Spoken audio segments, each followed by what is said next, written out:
L'alto irisbiruwi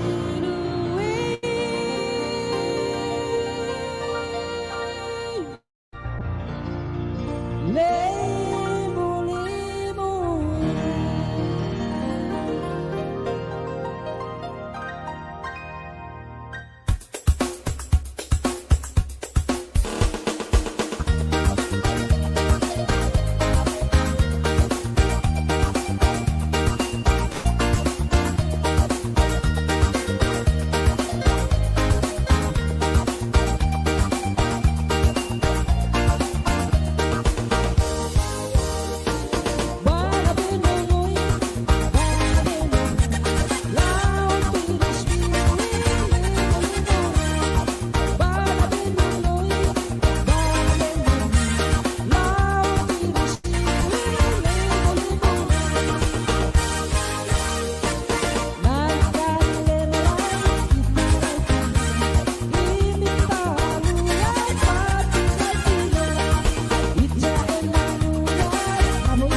Ini juga sepakat dengan hal itu. Saya lanjutkan ya, saya lanjutkan lagi. Nah, ketika Muhammad bersumpah di dalam surat At-Tahrim, ya, dia bersumpah atas nama Allah tidak?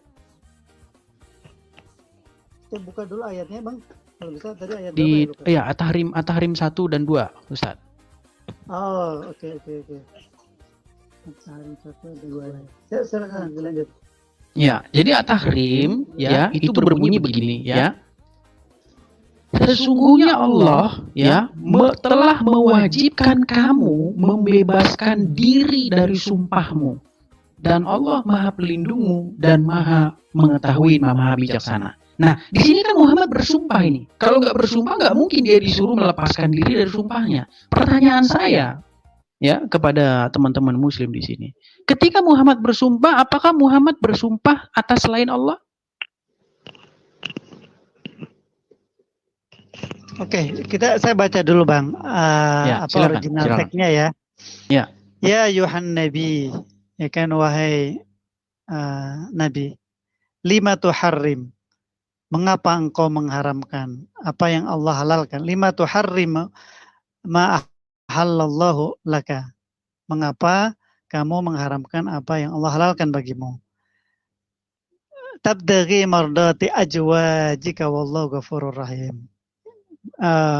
Kamu mencari kesenangan hati istri-istrimu dan Allah Maha Pengampun. Dari ayat sini Abang mengartikan ada Nabi bersumpah? Bukan. Atau selanjutnya Ustaz. Selanjutnya, masih selanjutnya. Selanjutnya, ya. Baca lagi. Baik. Qad faradallahu lakum tahillata aimanikum wallahu maulakum wa huwal alimul hakim. Sesungguhnya Allah telah mewajibkan kepada kamu sekalian membebaskan diri dari sumpahmu. Nah, dan Allah diri dari sumpah. Ya. Dan Allah adalah pelindungmu dan Dia Maha Mengetahui lagi Maha Bijaksana.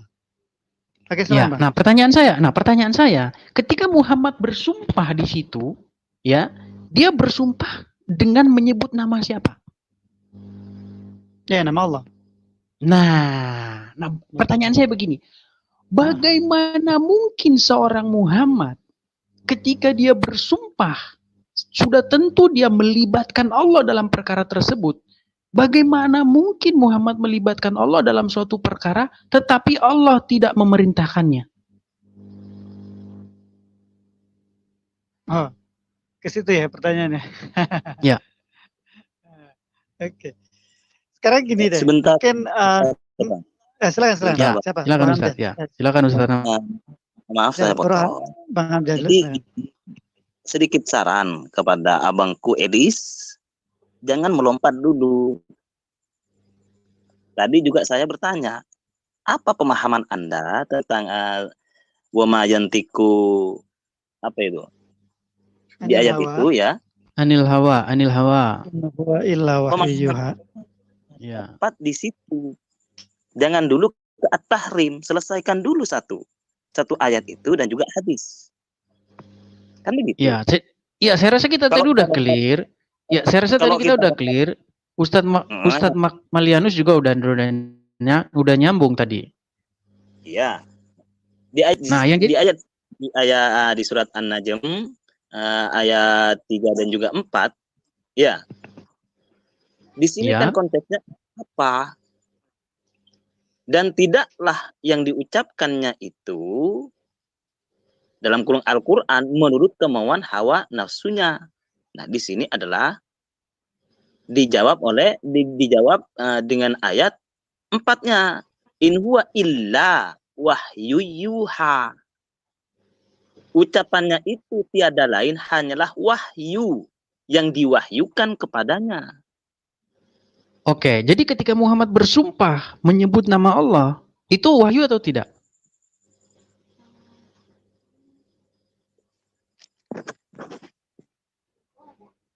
Silakan. Bagaimana mungkin seorang Muhammad, Nabi yang kalian agungkan, membawa-bawa nama Allah dalam sumpahnya, tetapi ternyata Allah tidak memerintahkan itu? Silakan. Jadi, bentar. Ini kok putus? Suaranya putus. Nggak kedengeran, Bang. Langsung, Bang. Halo? Silakan. Jadi di sini kan Muhammad bersumpah, ya. Kita tadi sudah sepakat, tidak mungkin Muhammad bersumpah demi bakwan goreng. Tidak mungkin kan? Pasti seorang Muhammad bersumpah atas nama Allah. Nah, yang jadi pertanyaan adalah bagaimana mungkin Muhammad melibatkan Allah dalam suatu perkara, tetapi Allah ternyata tidak memerintahkannya? Baik. Mungkin saya ini ya, apa namanya? Bisa diulang? Barusan suaranya terputus. Ya, jadi bagaimana mungkin seorang Muhammad, ya, nabi besar, nabi yang paling besar menurut umat Islam, ya, melibatkan Allah dalam suatu perkara, tetapi ternyata Allah tidak memerintahkannya. Dan akhirnya Muhammad ditegur dan diwajibkan untuk membebaskan diri dari sumpah itu. Pertanyaannya adalah, bagaimana mungkin Muhammad melibatkan Allah, tetapi ternyata itu salah gitu loh. Silakan.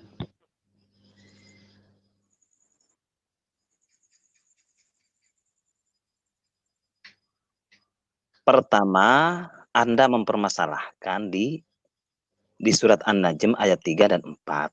Makanya saya tanya, pemahaman apa yang Anda peroleh dari ayat 3 dan 4 itu di surat An-Najm? Iya, di tadi awal kan juga saya minta. Kita akan terangkan buku karya Anda. Ya, silahkan terangkan. Ketika saya minta juga. Ya, mungkin apa Bro Hamzah mengalami satu masalah kendala dengan sinyal. Tadi sudah saya jelaskan loh. Iya, sedikit dengan sinyal. Karena hilang-hilang, suaranya hilang-hilang. Oke, ya kalau gitu saya lanjutkan lagi aja ya sama Ustadz Maximus ya. Pak Ustadz Makmelianus, bagaimana menurut antum ini? Bagaimana Muhammad melibatkan Allah ya, tetapi ternyata Allah tidak memerintahkan hal tersebut? Bukankah ini Muhammad mengatakan sesuatu berdasarkan hawa nafsunya? Silakan, Ustaz. Oke, baik. Ya, ini sesuai dengan apa yang saya tahu ya, bahwa kalau kita lihat asbabun nuzulnya ini kan sesuai yang tadi sekilas saya sampaikan, bahwa Nabi datang, yaitu ada 2 riwayat lah. Nabi datang ke rumahnya siapa namanya? Zainab ya bintu Jasyin. Kemudian kebiasaan Rasulullah itu adalah dia senang sekali minum madu. Makanya setiap datang ke rumah Zainab selalu sediakan. Kemudian dia minum. Nah, tapi sebenarnya kalau kita lihat cerita sebelumnya, gitu kan, sedikit kronologi ke belakang bahwa memang ya sangat wajar. Saya ngerti itu, Ustaz. Maaf, okay. Ustaz. Maaf sedikit saya potong, Ustaz. Saya ngerti itu ada berbagai riwayat ya. Ada yang mengatakan itu soal madu, ya. Ada yang mengatakan itu soal gilirannya gilirannya Hafsah, tapi ternyata Muhammad malah tidur dengan Maria Kipti, yang akhirnya Maria Kipti diharamkan. Ya, kita nggak bahas itu, Pak Ustadz. Saya fokus saja. Yang saya bahas itu masalah ini, ya, masalah gini. Ketika Muhammad bersumpah atas nama Allah, ya, itu pasti kan melibatkan Allah dalam perkara itu. Sepakat nggak? Betul, iya, makanya saya ingin jelaskan. Nah itu, yang jadi masalah adalah bagaimana mungkin seorang Muhammad melibatkan Allah dalam satu perkara, tetapi ternyata tidak Allah perintahkan. Begini, jadi kronologinya itu tidak hanya yang tadi, gitu kan. Jadi bahwa di antara istri-istri Nabi itu, ya kan, yang paling dekat, karena mungkin orang tuanya juga cukup dekat. Hafsah sama Aisyah itu kan bisa dibilang mereka yang paling dekat lah, gitu kan. Dan mohon maaf dalam tanda kutip, gitu kan, di antara keduanya ini memang karena begitu dekat, kadang-kadang dia agak suka menginikan, agak ngelebar sedikit ya, Bang, ini sorry, biar agak nyambung nih alasannya apa gitu kan. Itu suka dalam tanda kutip menginikan lah, istilahnya agak kurang akur lah dibilang, seperti halnya Hagar terhadap siapa tuh, Sarah lah mungkin seperti itu, atau Sarah terhadap Hagar gitu kan. Ada beberapa kecemburuan lah seperti itu, gitu kan.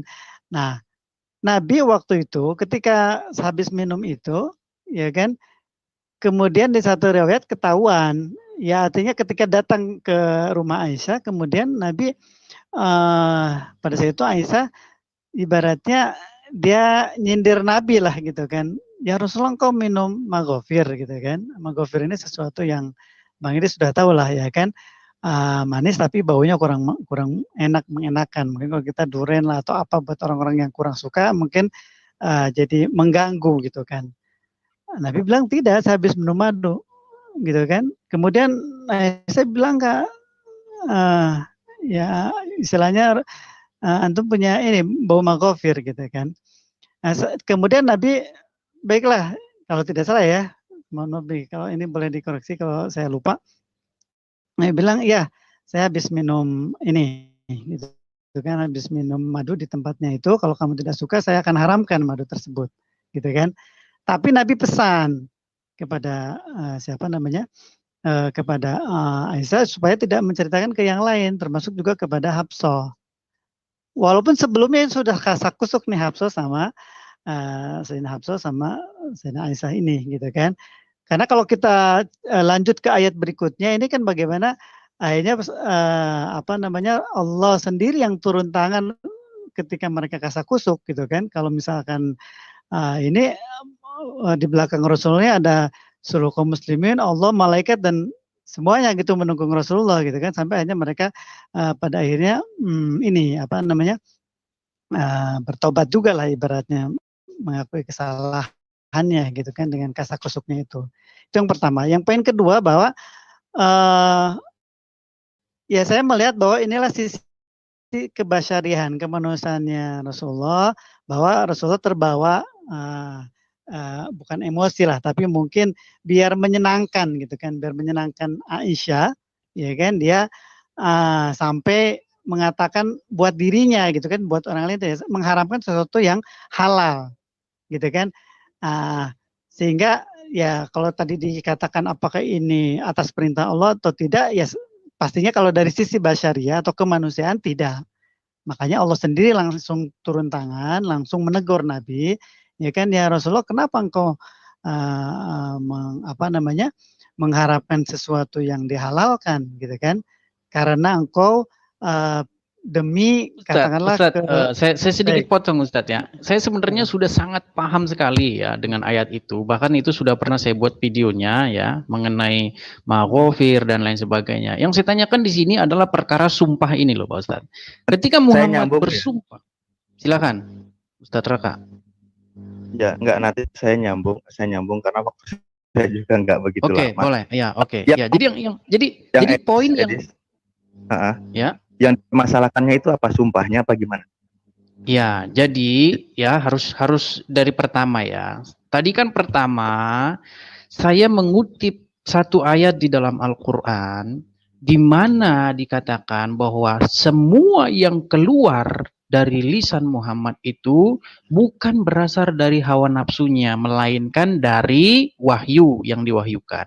Nah, juga menurut hadis, dalam satu riwayat dikatakan Muhammad pernah berkata kepada Abu Hurairah sambil menunjuk kepada mulutnya, Muhammad menunjuk, jarinya menunjuk kepada mulutnya dengan mengatakan, tulislah, tidaklah yang keluar darinya mulutnya, kecuali kebenaran.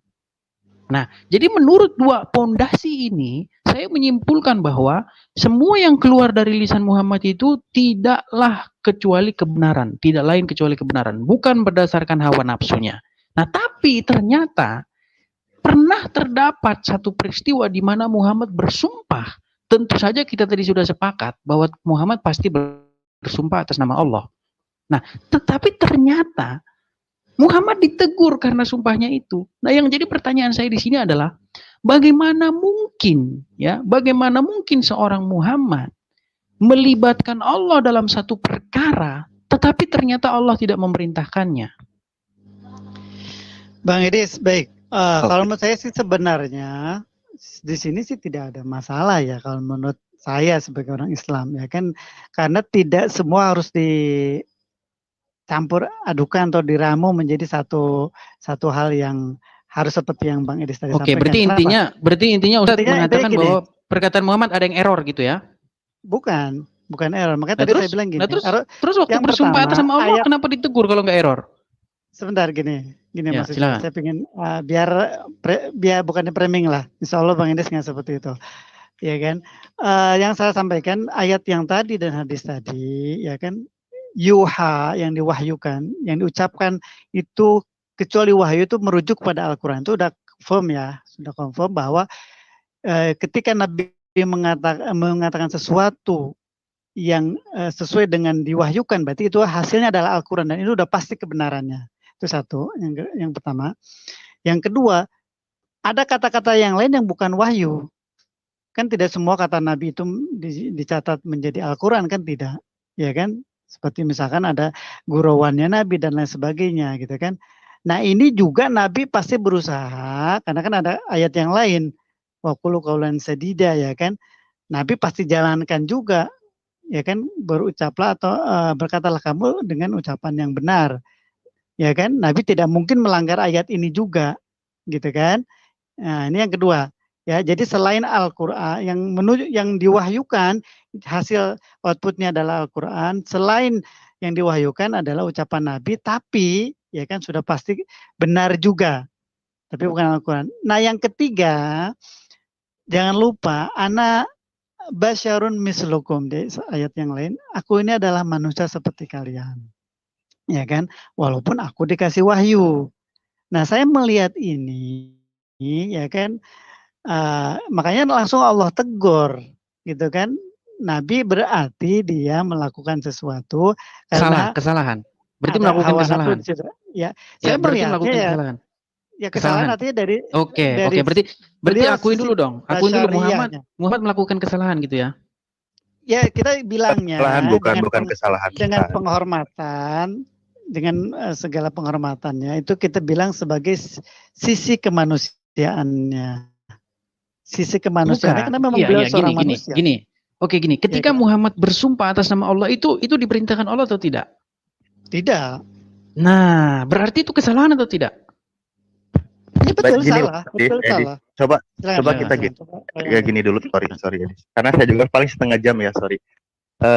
Udah agak santai, makanya sekedar menanggapi aja dari Edis bahwa Nabi Muhammad itu dia bersumpah, ya dia berucap sebenarnya itu satu kalimat Nabi Muhammad yang itu dijadikan sebuah sumpah gitu. Bukan bahwa demi Allah saya tidak akan, bukan begitu ucapannya, bahwa bukan dia sedang bersumpah lalu Allah atau demi apa gitu, bukan loh. Artinya gini, Nabi Muhammad menggunakan satu kalimat itu kalau asbabun nuzul itu kan kepada Siti Hafsah, bahwa dia itu mengatakan bahwa dia akan mengharamkan dirinya kepada Siti Maria Kibti untuk menggauli itu. Ya, dia akan berjanji dah nggak akan melakukan lagi. Maaf Ini Ustaz, sedikit Ustaz, saya potong Ustaz. Sedikit Ustaz, saya potong. Kita tidak membicarakan isi sumpahnya Pak Ustadz ya. Kita berbicara ketika Muhammad bersumpah, Muhammad melibatkan Allah tidak? ya dia bersumpah, maksudnya gini, makanya saya bilang, artinya dia gini, kalimatnya kan saya bersumpah tidak akan menggaulinya lagi. Ya, Kan bersumpahnya begitu. atas nama siapa Ustadz? Muhammad bersumpah atas nama siapa? Kalau kita ngelihat redaksi, beberapa redaksi itu tidak diucapkan begitu kan. Kalau saya lihat Oke, redaksi jadi atas nama siapa Pak Muhammad bersumpahnya? begini ya, kalimatnya begini ya, kalimatnya. Coba mana tadi ya keterangannya? Aduh, saya tadi udah kelewat lagi. Artinya begini. Sorry, sambil saya lihat. Artinya begini, dia berusaha mengharamkan, tidak akan melakukan itu, mengharamkan diri, tidak akan melakukan. Dia berjanji sebenarnya di situ. Berjanji Bersumpah. tidak akan Ini ayatnya itu melakukan bersumpah. Karena Muhammad diwajibkan, Allah mewajibkan Muhammad melepaskan diri dari sumpahnya. Nah, pertanyaan saya, ketika Muhammad bersumpah di situ, dia bersumpah atas nama siapa? Dia berkata, itu kan isi kalimatnya sebenarnya yang dikatakan itu sebuah sumpah atau berjanji gitu loh Bang Edis. Bukan Contoh bersumpah. Gini, ya bisa berarti dibilang bukan iya, itu gini loh, ayat Al-Qur'an bukan menerangkan kalimat yang diucapkan Nabi Muhammad, oke? Betul. Ya, Saya di situ dikatakan iya. Kamu jangan melakukan sumpah itu gitu. Allah menegur jangan karena apa? Allah sudah Bukan, ini diwajibkan membebaskan diri, Ustaz. Bukan jangan. Ini sudah bersumpah. Muhammad sudah bersumpah di sini. Muhammad sudah bersumpah dan dia diwajibkan untuk melepaskan diri dari sumpahnya itu. Iya, betul, karena dia mengharamkan diri untuk tidak menggauli Siti Maria. Nah, kita nggak berbicara mengenai isi begitu. gini. Iya. Nah, kita nggak berbicara mengenai isi sumpahnya. Yang saya bicarakan di sini, ketika Muhammad bersumpah, dia bersumpah atas nama siapa? Contoh gini saya bilang, saya tidak akan lagi mengenal Edis, itu saya bilang. Itu kan kalimatnya bisa dibilang sumpah nggak? Enggak, kalau sumpah itu demi. Kalau kita di pengadilan, itu kalau kita bersumpah demi Tuhan gitu. Demi Tuhan itu kalau bersumpah. Iya. Artinya gini loh, kalimatnya dia berjanji, dia mengharamkan diri. Nah, sehingga dia membatasi diri bahwa Allah sudah menghalalkan perilaku itu, sementara dia demi membahagiakan istrinya, dia bersumpah. Kita nggak berbicara mengenai dia untuk apa membagian. Kita nggak berbicara itu.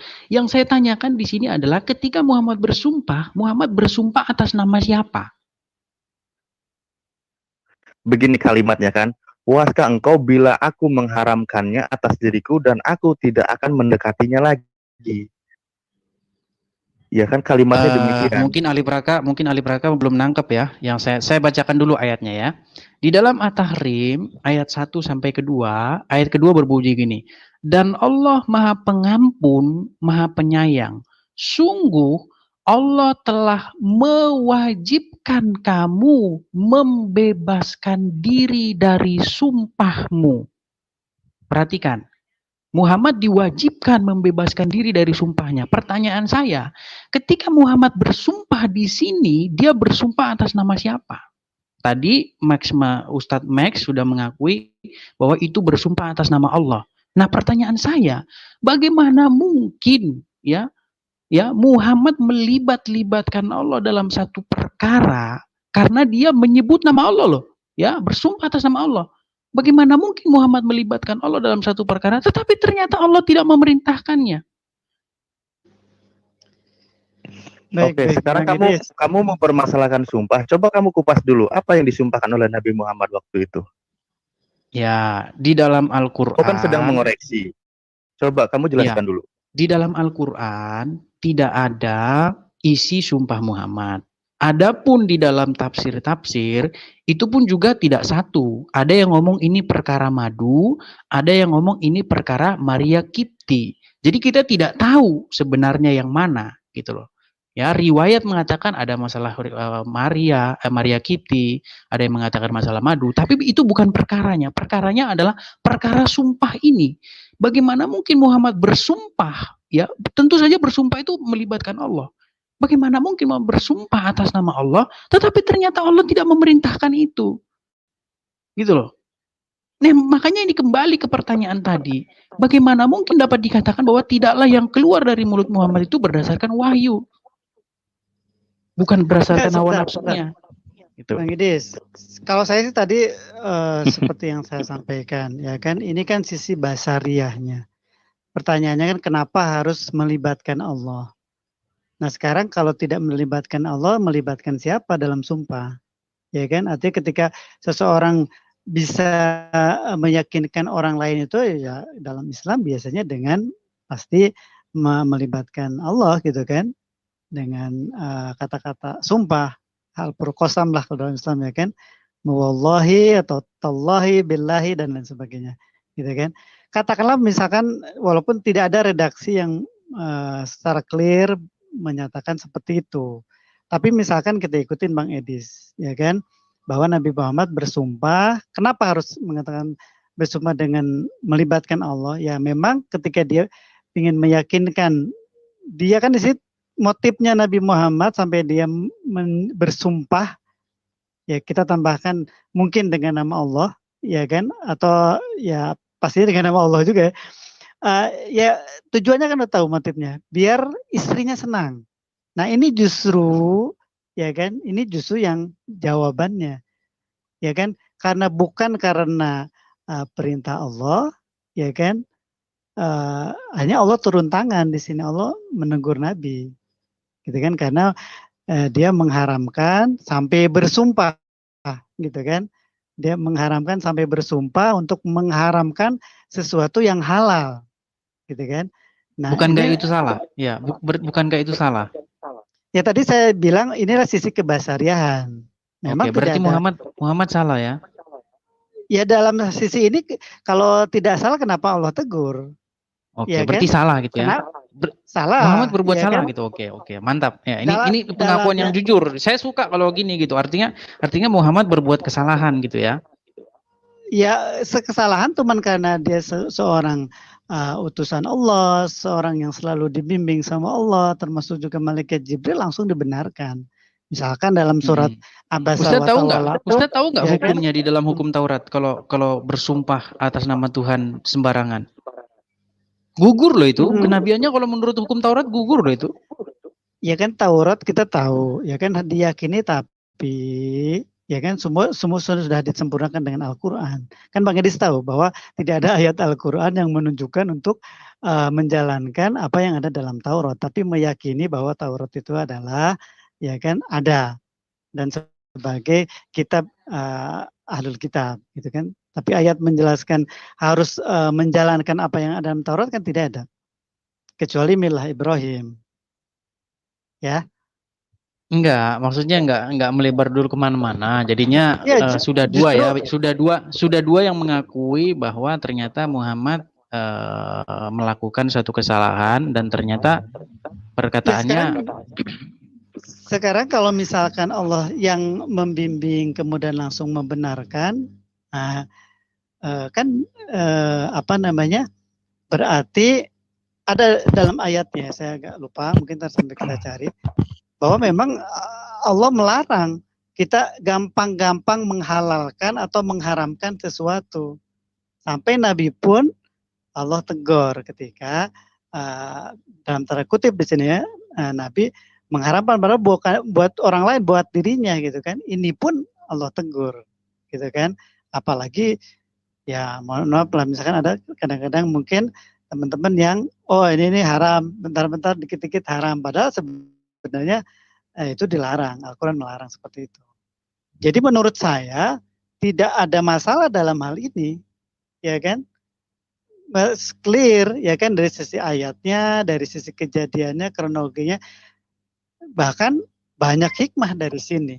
Yang tadi saya sempat singgung, ya kan, walaupun mungkin agak melebar, bagaimana kasakusuknya Sayyidah Aisyah sama Hafsah pun ditegur, gitu kan? Kamu enggak Ustaz, kita enggak Oke. melebar ke situ Ustaz. Kita Baik. berbicara tentang Muhammadnya gitu. Kalau Mungkin ada mau tanggapan fokus dari Iya, saya tanggapan sebelum dari pergi Halid dan gini. Hamzah ya. Gini. Coba kamu lihat redaksinya. Redaksinya itu di teks Al-Qur'annya itu kata sumpah itu di situ apa kalimatnya coba? Iya, itu kan Silakan kamu Ustaz Max Malianus jelaskan kata sumpah di situ apa itu? jangan fokus pada terjemahan. Ya, silakan. Tadi Ustadz Max Malianus sudah ngelihat teks aslinya. Kita sudah clear loh tadi di sana. Jadi kita nggak perlu balik ke sana lagi. Oh ya, sudah kalau udah clear. Kita udah clear, masalah itu udah clear. Jadi intinya di sini Muhammad melakukan sumpah atau membawa-bawa Allah dalam suatu perkara, tetapi ternyata Allah tidak ada di situ gitu loh, atau tidak terlibat di dalam satu perkara itu. Itulah kenapa. Kalau saya bilang, sorry Bang Edi, kalau saya bilang, silakan. makanya tadi ketika lihat tafsir itu tidak ada kata wallahi, itu tidak ada, ya, tidak ada berkata wallahi atau tallahi, itu tidak ada. Artinya Nabi Muhammad itu berjanji melakukan suatu, dia itu membatasi diri, mengatakan dia mengharamkan dirinya, itu konteksnya di situ. Makanya di terjemahan Al-Quran itu bersumpah gitu. Kalau kita lihat di teksnya, makanya Ustadz Ali Raka, dari mana antum tahu bahwa itu betul-betul begitu? Ini antum bisa simpulkan itu perkara itu atau bagaimana? Karena tafsir itu ada macam-macam. Ada yang mengatakan itu perkara madu, ada yang mengatakan itu perkara Maria Kipti. Iya, walaupun sumpah itu kan langsung ditegur sama Allah kan, bahwa kamu tidak boleh. Makanya saya bilang kita tidak mungkin bisa tahu persis bagaimana cara Muhammad bersumpah. Tapi kalau kita mengambil satu standar yang umum, di mana Muhammad itu adalah seorang nabi, pasti dia bersumpah atas nama Allah. Tidak mungkin Muhammad bersumpah atas nama bakwan goreng, ya kan? Pasti bersumpah atas nama Allah. Gitu loh. Apakah Muhammad tidak bersumpah atas nama Allah? Aduh, dibulak-balik ya. Ya sudah, lanjut aja deh Pak. Oke, silakan. Yang lain silakan. Jadi begini Bang Edis. Tadi Bang Edis mengutip ayat di surat An-Najm tentang apa yang keluar, maksudnya yang disampaikan oleh Nabi Muhammad itu adalah memang kebenaran dari ayat itu. Itu konteksnya berbicara tentang wahyu, tentang yang diwahyukan Allah. Nah, tadi juga saya katakan samamu, sebelum Anda melompat lebih jauh, jelaskan dulu apa konteks dari ayat 3 dan 4 dari surat An-Najm. Kan begitu. Oke, berarti Bro yang Hamzah Anda pahami dari ayat itu apa? Lah iya. Yang diwahyukan di situ. Yang diwahyukan Allah. Nah, sekarang Anda larinya ke surat At-Tahrim ayat 1 dan 2. Nah, baca juga ayat selanjutnya. Di sini ayat surat At-Tahrim ini membicarakan tentang apa? Isi kandungan dari surat At-Tahrim itu apa saja? Jangan main comot seperti itu. Dan juga Anda berbicara masalah sumpah. Coba Anda pahami lagi ayat 2 dari surat At-Tahrim. Sesungguhnya Allah telah mewajibkan kepada kamu sekalian membebaskan diri dari sumpahmu. Nah, di sini siapa yang bersumpah? Siapa di sini yang bersumpah? Iya, siapa coba? Iya, makanya saya tanya, Silakan. siapa yang bersumpah? Nah, kenapa Anda malah bertanya? Siapa Ya, di sini yang jadi bersumpah? Ini adalah isi buku Anda. Makanya dari awal saya katakan, silahkan Anda jelaskan isi buku Anda, karena Anda tidak mungkin Anda mengarang sebuah karya tanpa Anda memahami betul. Kan begitu. Makanya saya minta jelaskan tentang isi buku Anda. Saya akan nyimak. Benar enggak isi buku Anda? Nah, sekarang Anda malah main lompat. Pertama, surat An-Najm ayat 3 dan 4. Suruh jelaskan apa pemahaman Anda dari ayat itu. Anda belum jelaskan secara detail kepada saya. Nah, lalu Anda lompat ke surat At-Tahrim. Nah, di situ Anda juga mengatakan bahwasanya Nabi Muhammad yang bersumpah. Nah, silakan Anda baca Oke, lagi. jadi siapa yang di bersumpah? mana ada sumpah di situ? Ya, Nah, jadi siapa yang kok bersumpah? malah nanya? Jadi Anda Ya. mengutip ayat ini dalam buku Anda yang Anda banggakan buku Anda itu, Anda belum memahami isi ayat ini. Seperti itu. Yang bilang tidak memahami siapa? Kan tadi udah saya bahas di sini. Nah, Justru makanya antum yang datang, antum datang bawa pemahaman baru. Makanya saya tanya dalilnya itu, Lah. antum punya dalil itu dari mana? Berarti antum yang mau bilang bahwa di sini banyak orang yang bersumpah. Siapa aja di sini yang bersumpah? Saya katakan Anda adalah pengarang buku yang mengutip ayat Al-Quran surat At-Tahrim, ya. Di sini dijelaskan oleh Anda, sesungguhnya Allah telah mewajibkan kepada kamu sekalian membebaskan diri dari sumpahmu. Sampai di situ Ya, paham? Jadi Nah, ayat pertama di sini Nabi, yang bersumpah, terus ayat berikutnya di kalian, sini, gitu. Enggak, di Nah, sini dibuka dengan kata-kata ya ayuhan nabi. Di sini dibuka dengan kata-kata ayuhan nabi, terus belakangnya ditutup dengan kalian gitu. Itu lihat lalu aja itu di ayat ketiga itu kan ada lagi. Di ayat ketiga ada lagi. Tangannya Gimana? itu memang mengenai masalah ke istri kan. Itu mengenai masalah istri itu. Tadi Ya, ya, terus di situ siapa itu? Enggak, di situ yang dibicarakan banyak orang atau Muhammad? Iya, kalau dibilang konteks itu, makanya dibilang ya itu di situ kan kejelasannya oke itu mengenai Nabi Muhammad ditegur lah istilahnya. Nah, itu makanya saya bilang Hamzah ini datang membawa perkara baru, dia mau ngeles bahwa itu bukan Muhammad gitu loh. Loh. Kok bisa kesimpulan seperti itu? Nah, kan antum tadi bilang membebaskan diri dari sumpah kamu sekalian. Berarti kan antum mau cari remis dengan ini bukan cuma Muhammad, ini banyak orang gitu atau gimana? Makanya saya tanya yang bersumpah siapa? Lalu sumpahnya berbentuk seperti apa? Mestinya Anda paham betul ketika Anda mengambil ayat ini. Bagaimana mungkin Anda dari sini tidak tahu dari tadi siapa yang bersumpah, sementara sudah jelas dari tadi kita bahas di sini yang bersumpah Muhammad. Antum kemana aja dari tadi di sini? Oh ya? Coba baca lagi ayatnya. Coba dibaca lagi. Ya, mungkin kalau berulang lagi udah nggak mungkin ya, karena kita sudah 1 jam bahas itu. Bukan masalah 1 jam atau mungkin enggak. Silakan baca lagi ayatnya. Ya, jadi saya ulangkan ya. Wahai Nabi, siapa di sini Nabi ini? Lanjut dibaca aja. Iya, antum saya tanya dulu, siapa di sini Nabi? Wahai Nabi ini siapa? Halo? Lanjut dibaca dulu. Ya, kalau antum tidak punya pendirian, ini nggak mungkin kita lanjutkan gitu loh. Saya lanjutkan sama yang Ustadz Max Malino saja. Gimana Ustadz Max Malino? Bukan masalah tidak ada pedoman di sini. Makanya saya minta kalau gitu antum dari saya Anda. tanya, wahai Nabi di sini siapa Nabi di sini? Siapa di sini Nabi di sini? Jadi Anda gini ya, seperti itu.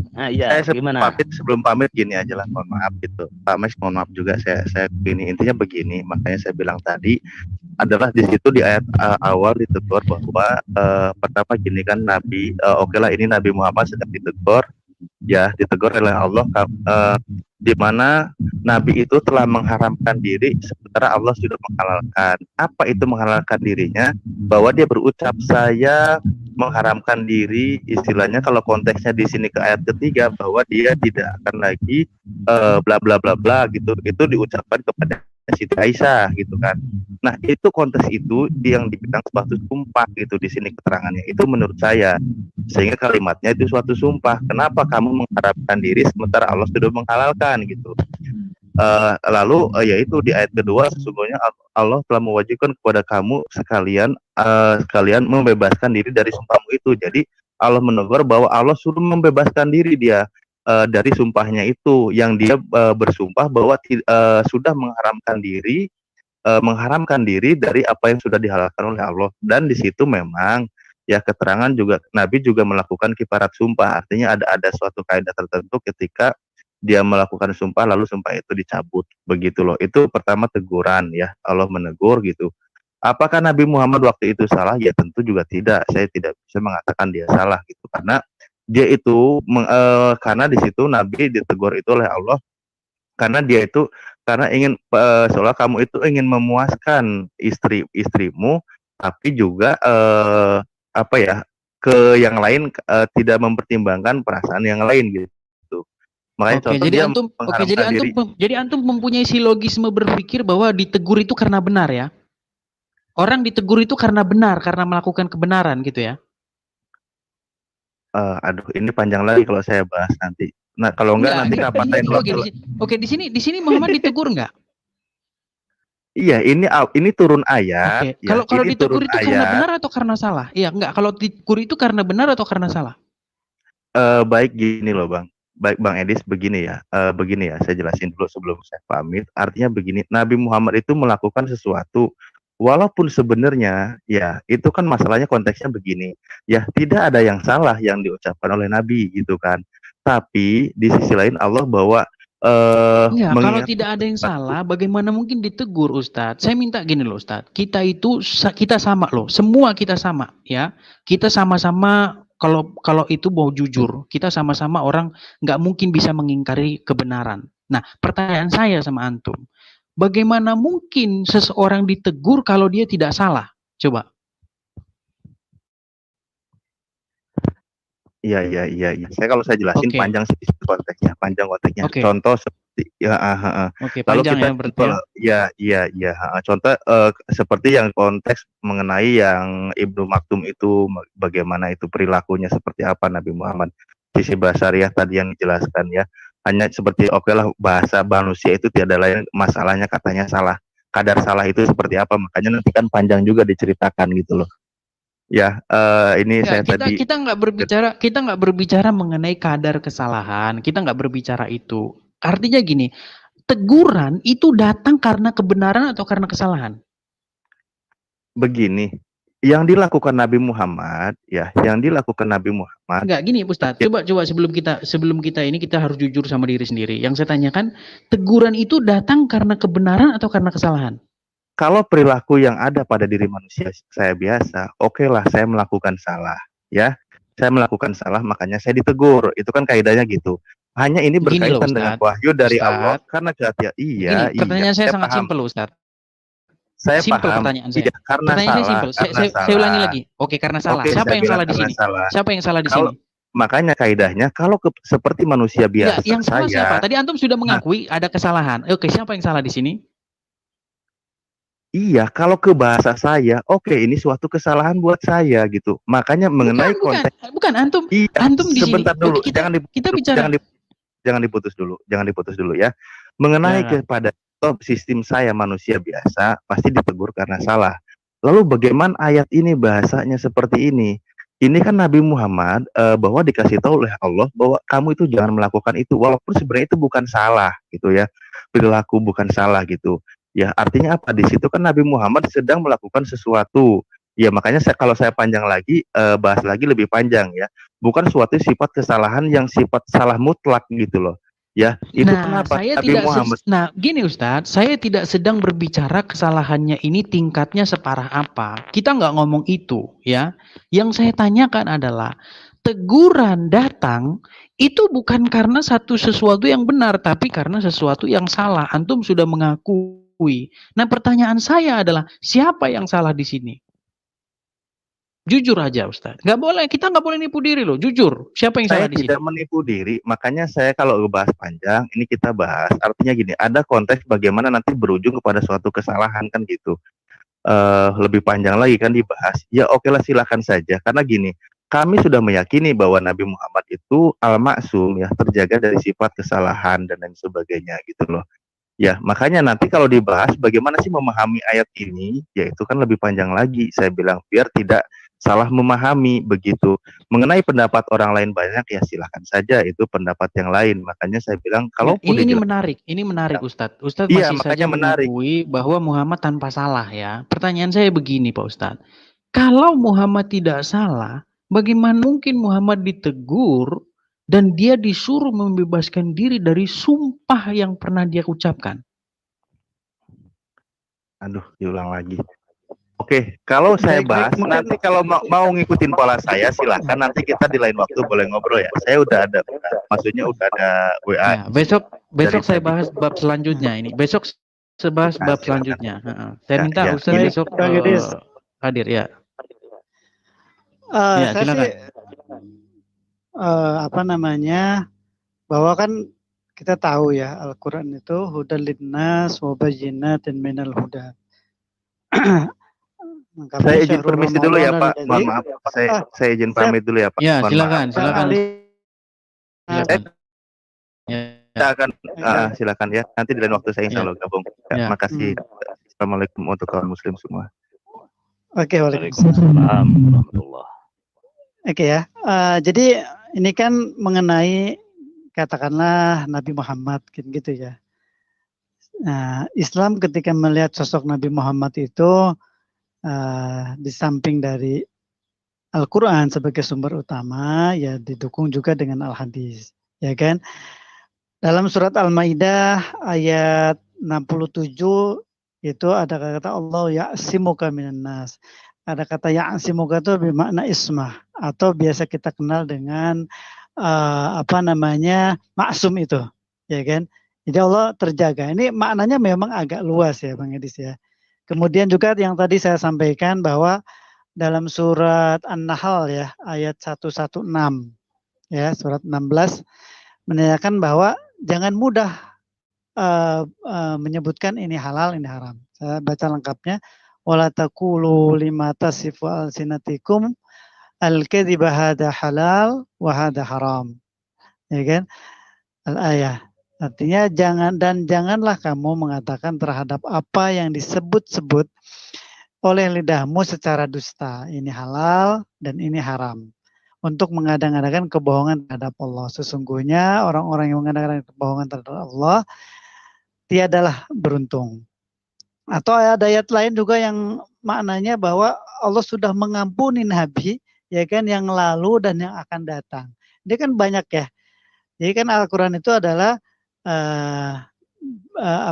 hudan wa bayyinatin minal huda, dan penjelas daripada huda. Ya. Jadi ketika melihat sosok Nabi itu kita ramu dari sekian ayat sehingga ya kan kita bisa mengambillah satu kesimpulan siapa itu Rasulullah, ya kan. Nah, saya tadi kan sudah cukup menjelaskan bahwa ini sisi basariahnya yang kita lihat. Dan di sini tidak masalah kalau menurut saya justru menegaskan bahwa ajaran Islam itu betul-betul ya Allah sebentar, oke. Kita sebelum lebar, ya kan? Ustaz. Sebelum lebar. Artinya antum mengakui bahwa mengakui kalau Muhammad salah. Ya kan tadi saya bilang, kenapa Allah antum mengakui bahwa Muhammad salah ya? Iya. Oke, mantap. Kan di ayat ini juga ada, ya kan? Ya justru yang paling poin yang saya highlight adalah bagaimana Islam itu dan Islam lah bisa bilang dan ajarannya itu begitu suci sampai Nabi pun ketika Antum tahu tidak konsekuensi? Antum tahu tidak konsekuensi kalau antum mengakui kalau Muhammad salah? Ini salahnya kan ini ya langsung ditegur. Sehingga Iya. tidak bisa kita ikutin. Iya, gitu kita kan. terlepas Jangan dari dijadikan langsung. dalil. Ya, kita terlepas dari Ah. langsung ditegurnya atau tidak.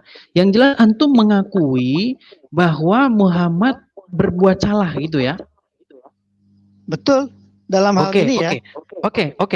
Antum mengakui bahwa Muhammad berbuat salah. Nah, pertanyaan ini sih sebenarnya sangat fatal sekali ya, sangat fatal sekali. Kenapa sangat fatal? Ya, Ya, menurut Bang Edit ya kan, menurut kita ya, ya enggak. sangat fatalnya apa? Sangat fatalnya apa? Ya, di dalam buku saya ini saya membuat juga ada satu bab buku ya, yaitu yang berjudul begini.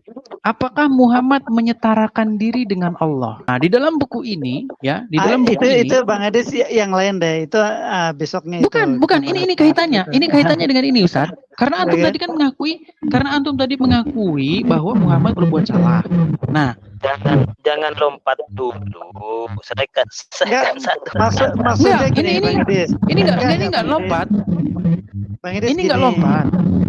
Ya kan, di sini yang harus di-highlight atau ditegaskan adalah, ya kan, yang harus diberikan katakanlah penjelasannya bahwa bagaimana Islam itu tadi dalam tanda kutip sehingga tidak ada yang salah, karena Nabi ketika tadi saya bilang sisi basariahnya ketika ada salah mengambil katakanlah mungkin karena sifat kemanusiaannya pengen menyenangkan, Allah langsung luruskan gitu kan. Sehingga kan maknanya ya berarti Islam itu lurus karena selalu dalam bimbingannya Allah SWT dan ya dalam dalam koridor yang selalu dibimbing gitu kan. Oke, gini Ustadz. Intinya antum sudah mengakui bahwa Muhammad berbuat kesalahan. Nah, antum tahu tidak? Ada satu ayat di dalam Al-Qur'an yang berbunyi begini. Barang siapa yang mentaati Rasul itu, sesungguhnya ia telah mentaati Allah. Antum tahu nggak konsekuensi dari mengatakan bahwa Muhammad itu berbuat salah? Tapi di ayat lain dikatakan, barang siapa mentaati Rasul, agak putus-putus. Ini di mute dulu ini mic yang kebuka. Oh. Nah, gini. Jadi gini Ustadz, antum tahu tidak konsekuensi dari antum mengatakan bahwa Muhammad melakukan kesalahan? Karena Muhammad mengatakan dalam satu hadis ya, Bukhari dan juga Ibnu Majah, Muhammad pernah berkatakan begini, barang siapa yang taat kepadaku, berarti ia telah taat kepada Allah. Barang siapa yang durhaka kepadaku, berarti ia telah durhaka kepada Allah. Nah, pertanyaan saya begini, bagaimana mungkin antum mentaati Muhammad itu sudah sama dengan taatnya kepada Allah, tapi antum meyakini di saat yang sama Muhammad pernah berbuat salah? Berarti antum menyamakan Allah dengan Muhammad yang pernah berbuat salah. Jangan lompat dulu, selesaikan satu-satu. An-Najm, lalu lompat ke At-Tahrim.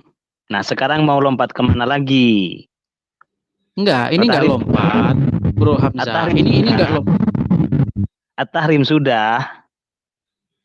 Ya, ini sudah clear ya. Ini sudah clear. Ini suara antum pecah ini. Coba di mute dulu. Antum pakai nggak pakai headset ini. Gini ya, segini. Tadi saya katakan bahwa Ustadz Max Melianus sudah mengakui bahwa Muhammad berbuat kesalahan. Ya, sudah mengakui, ada rekamannya.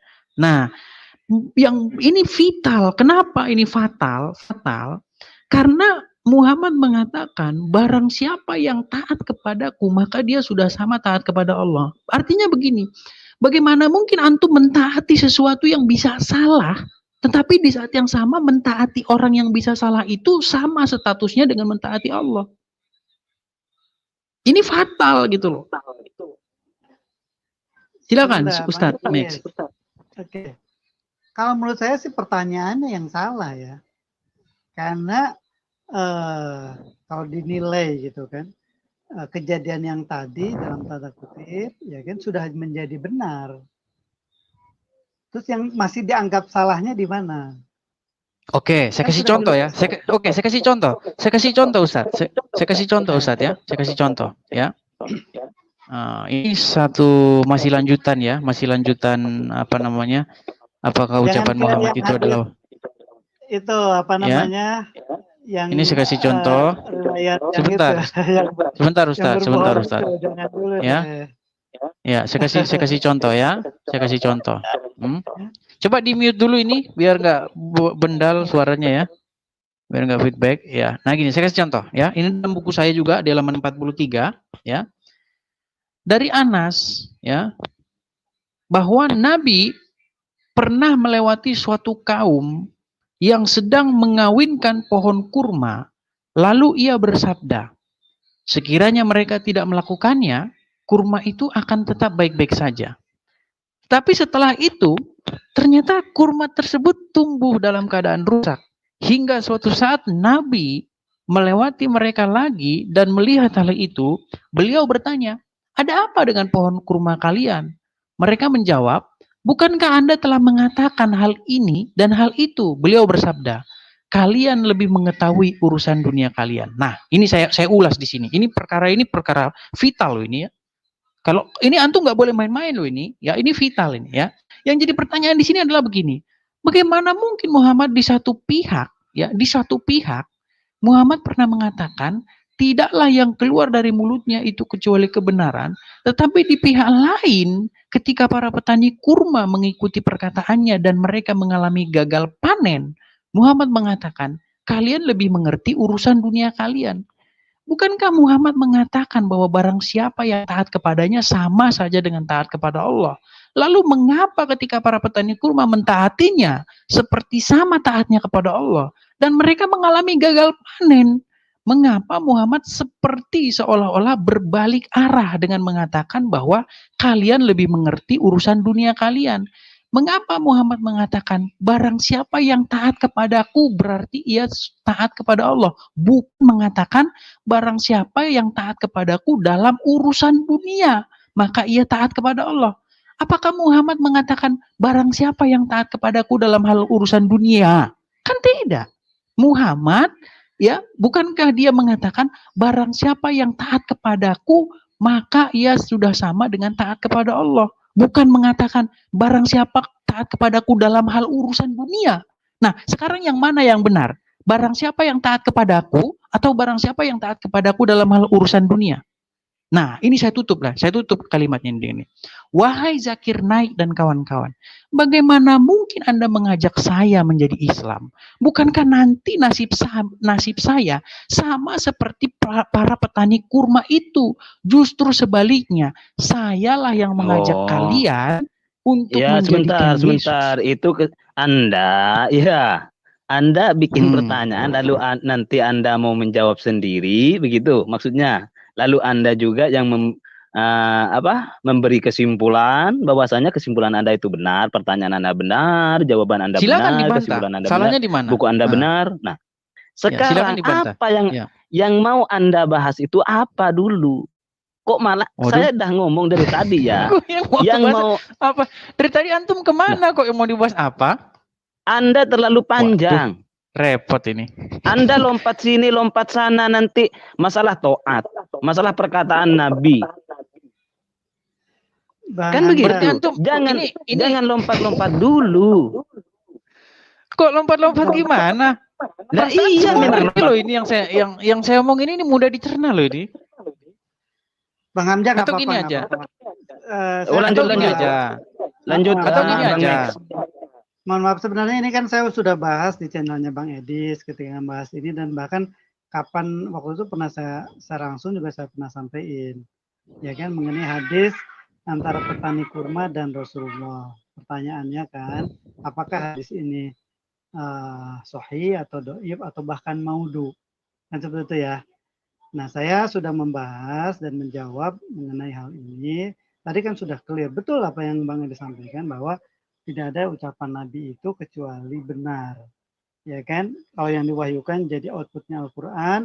Selain yang itu Nabi selalu berkata kaulan sadida, selalu berkata dengan benar. Nah, mengenai kejadian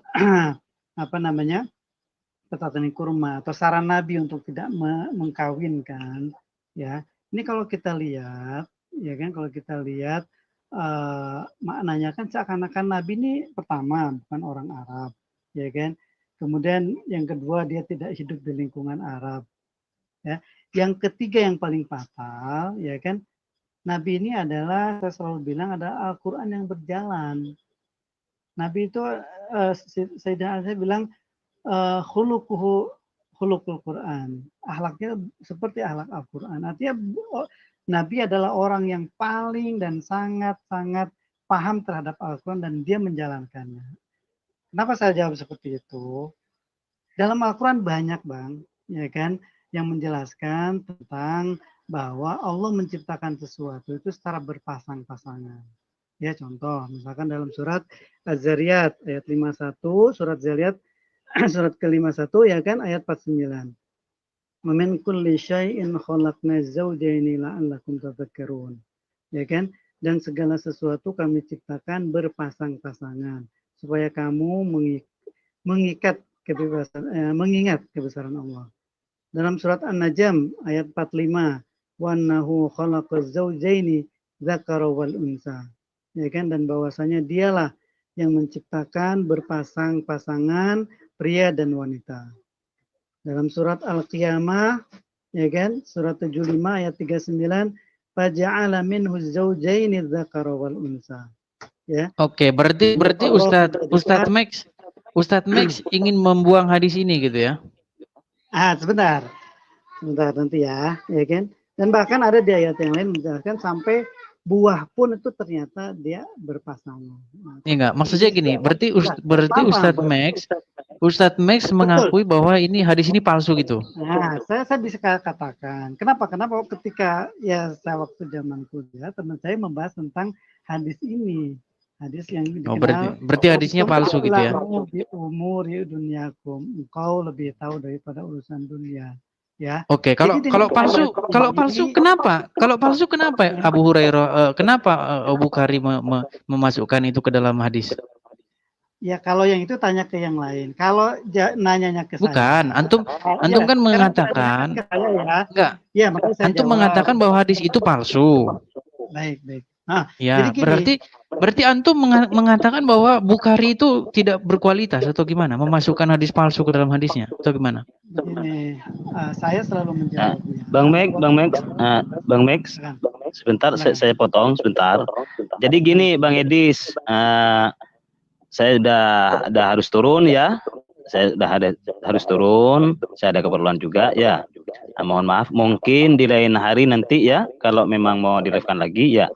Kirim saya linknya, begitu ya Bang Edis? Boleh Bang Hamzah. Thank you. Untuk besok Bang Hamzah saya harapkan menyimak dari awal ya, biar nggak seperti ini lagi. Iya, jadi gini lagi ada sedikit saran dari saya untuk Bang Edis.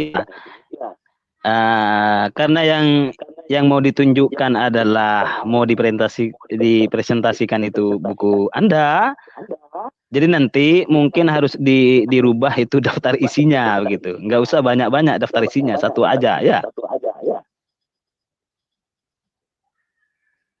Ya, besok datang lagi aja. Jadi kalau mau bahas bab pertama di dalam buku Anda dalam itu daftar isi itu yang pertama dulu. Setelah yang pertama selesai lalu nanti pindah ya yang kedua. Begitu Bang. Besok saya undang antum untuk membahas apakah di dalam Al-Qur'an itu terjadi salah tulis. Ya. Oh iya, itu langsung ke WA saya. Saya nggak mungkin ingat itu. Ya. Siap. Ya. Siap. Langsung japri ke WA saya ya. Besok bahasan kita adalah apakah mungkin di dalam Quran itu terjadi salah tulis. Pokoknya yang terpenting jangan lompat-lompat. Gitu aja dari saya. Oke. Yuk, terima kasih. Selamat malam Bang Edis. Assalamualaikum untuk Bang Max.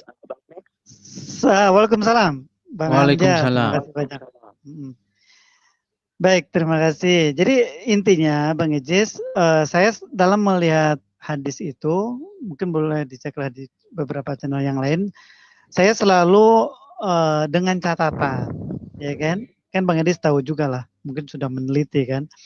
Hadis itu kapan dikumpulkannya, kemudian problematika hadis seperti apa, sampai ada satu disiplin ilmu tersendiri ya untuk hadis ini, ada namanya ilmu mustalahat hadis gitu kan. Oke. Tapi yang paling penting adalah hadis ini karena satu tidak dijamin, tidak ada ayat yang menjamin tentang hadis. Kebenaran hadis beda dengan Al-Quran. Kemudian hadis dikumpulkan di atas 150 tahun setelah Nabi meninggal. Artinya ketika Nabi ada sampai dengan zamannya para sahabat yang 4, itu hadis dilarang dikumpulkan. Bahkan Abu Hurairah itu pernah dicambuk sama Sayyidina Umar karena dia terlalu sering saya paham. Biar nggak melebar. Oke, saya paham. Nah, saya paham. Jadi intinya mengenai hadis yang tadi, ya kan tadi saya agak kepotong. Ketika saya waktu itu lagi kuliah, teman saya ngebahas tentang itu. Di kesimpulannya sama seperti yang saya duga bahwa itu adalah hadis maudhu. Walaupun misalkan ada dalam Sahih Bukhari Muslim. Jadi intinya ukuran atau timbangan dan mizan sebuah hadis itu adalah Al-Quran. Karena Al-Quran sudah dijamin kebenarannya. Ketika matannya, saya lebih mendahulukan matan. Ketika matannya itu adalah serasi senada dengan Al-Quran, ya kita terima. Tapi ketika misalkan bertolak belakang dengan Al-Quran, wajib kita tolak, gitu loh. Misalkan tentang ayat ini, tidak mungkin Nabi tidak mengetahui bagaimana kurma tidak dikawinkan, ya kan? Apalagi beliau seorang pedagang. Intinya antum mengakui bahwa hadis ini adalah hadis yang tidak benar gitu ya. Maudhu begitu, tidak benar maudhu, ya. Oke. Berarti maudhu. Oke. Pertanyaan saya, berarti bagaimana bisa seorang imam Muslim memasukkan hadis yang maudhu ke dalam kitabnya yang sahih? Dia katakan kitab itu sahih begitu, kitab sahih Muslim. Apakah antum meragukan dari intelektual imam Muslim? Dalam hal ini sih biasanya kita tetap suzon dan begitu menghormati para ulama yang besar kelasnya Imam Bukhari dan Muslim, ya kan? Tapi kan kita tetap melihatnya bahwa beliau masih tetap seorang manusia, itu yang pertama. Artinya beliau beda dengan orang Nabi yang jelas maksum dan ketika salah pun langsung ditegur, ya kan? Kemudian yang kedua bisa saja bukan sedikit Ustaz Mike, sedikit kita bahas mengenai ini tadi. Saya kan menulis buku ini itu sudah mengkaji Islam itu selama lebih dari 8 tahun. Ya. Sedikit Ustaz. Begini Ustaz. Antum tadi mengatakan bahwa riwayat tentang petani yang gagal panen karena mengikuti perkataan Muhammad ini adalah riwayat yang maudhu. Antum bilang begitu. Nah, pertanyaan saya begini. Bagaimana mungkin seorang imam Muslim, ya seorang ulama besar yang hidup tidak jauh, apalagi yang lebih dekat dengan Muhammad daripada kita yang hidup di abad 21, ya, itu memasukkan cerita yang maudhu, riwayat yang maudhu ke dalam kitab sahihnya. Apakah antum meragukan intelektualitas dari seorang imam Muslim? Tadi kan yang saya sampaikan, ya kan, beliau walaupun dengan segala yang Allah berikan kelebihannya, daya ingatnya dan lain sebagainya lah, sejarah beliau kita bisa baca, ya kan. Tapi saya, ya kan, ini ke saya, ya kan, beliau adalah bukan seorang yang maksum. Artinya tidak mungkin walaupun secermat apapun, ya kan, mungkin saja ada kesalahan. Atau yang kedua saya bisa sampaikan bahwa belum tentu beliau yang menuliskan, tapi bisa saja ada orang lain yang mengatasnamakan beliau, kan ada kemungkinan juga, ya kan, seperti halnya hadis sendiri yang diatasnamakan kepada Nabi, padahal Nabi tidak menceritakan atau mengatakan hadis tersebut, ya kan, sama saja. Makanya, ya kan, berarti antum ingin mengatakan bahwa orang-orang Islam sendiri memalsukan riwayat tentang Muhammad, gitu? Bang Idis, bagaimana ceritanya, mungkin pernah baca ya, atau pernah tahu lah ceritanya Abdullah bin Ubay bin Salul, ya kan di Madinah. Beliau di Islam terkenal dengan Rasul Munafik. Dia orang Islam, tapi dia dulu adalah termasuk kepala, ya, yang akan menjadi kepalanya Bani Nazir, ya kan, orang musyrikin sebelum mereka masuk Islam di Madinah, ya kan, cuman karena mereka pada masuk gitu kan, apa namanya, bisa dibilang penduduk Yasrib pada saat itu pada masuk, akhirnya dia Oke, masuk juga, tapi berarti dengan antum ingin mengatakan bahwa banyak banget. berarti antum ingin mengatakan bahwa orang-orang munafik itu ikut menyusun kitab Sahih Muslim. Apa bisa dibilang legitimasi atas nama Nabi ini pada saat itu menjadi sesuatu yang apa ya, dalam tanda kutip menakutkan. Oh, ini Ya. menarik ini. Saya harus membenarkan tempat duduk saya. Ini sangat menarik ini. Ini antum mengakui, berarti antum mengakui bahwa ada orang-orang yang apa namanya, munafik, begitu dikatakan munafik ya, ikut bukan menyusun ada kitab lagi, hadis. banyak banget dong. Bukan ada lagi, banyak banget. Ya kan? Ya kalau kita bahas lebih dalam ya banyak lagi. Termasuk yang paling besar diantaranya Abdullah bin Ubay bin Salul, seorang Muslim yang dulunya dia pemimpin Bani Aus ya dan Khazraj, ya kan? Ketika di Madinah, ya kan, dia ikut masuk Islam karena penduduknya semua masuk Islam, ya kan? Padahal ketika Nabi datang ke sana, tapi dalam hatinya mereka menampakkan keimanan. Dari mana antum punya satu keyakinan bahwa orang-orang tersebut ikut menyusun kitab Sahih Muslim? Oh bukan, maksudnya bukan seperti itu. Bukan seperti itu maksudnya, ya kan nih. Silakan kan yang mau masuk sebentar Ustadz, saya umumkan kepada yang para di live chat, kalau mau masuk aja, nggak apa-apa. Kita ngobrol santai di sini. Ya, silakan Ustadz. Ya, oke. Produksi hadis itu ya terutama gencar sekali ya ketika 150 tahun ke atas. Itu kalau Bang Endis lihat pada zaman siapa itu? Gitu kan? Karena pada zaman-zaman sebelumnya itu bisa dibilang sangat sedikit. Atau misalkan Sayyidah Umar, yang 4 lah, sahabat terdekat Nabi yang menjadi khalifah, ya kan? Yang 4 itu kalau bisa dihitung mungkin hitungan jari hadisnya. Karena mereka mengikuti apa yang Nabi suruhkan. Jangan engkau tuliskan hadis. Nabi larang, gitu kan?